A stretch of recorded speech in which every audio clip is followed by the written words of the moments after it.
আরামবাগ উৎসব আরামবাগের মানুষের কাছে একটি আবেগ। গোটা বছর জুড়ে আরামবাগবাসী এই বছরের শেষ কটা দিন মনের আনন্দে কাটাবেন বলে কিন্তু অপেক্ষা করে থাকে। আর আরামবাগ উৎসবের বিশেষ আকর্ষণ হিসেবে এবারে থাকছে কিন্তু এক ঝাঁক শিল্পী। আসুন এক ঝলকে দেখে নেব আরামবাগ উৎসবের শিল্পীদের তালিকাটি। প্রথম দিন অর্থাৎ 26/12/2024 থাকছে ইন্ডিয়ান আইডল খ্যাত বিদিপ্তা চক্রবর্তী।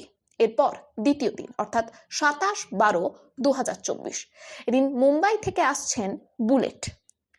28/12/2024 এবার আসছে বাংলার অন্যতম ব্যান্ড ফকিরা। 29/12/2024 বিশেষ আকর্ষণ হিসেবে থাকছে নন্দী সিস্টার। 30/12/2024 থাকছে অ্যালবার্ট ক্যাবো।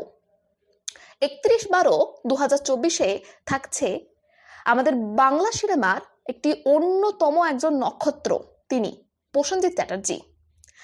1/1/2025 থাকছে অনল কাকুলি যাত্রা এবং 2/1/2025 থাকছে ইন্ডিয়ান আইডল খ্যাত স্বনামধন্য সঙ্গীত শিল্পী অরুণিতা কাঞ্জিলাল।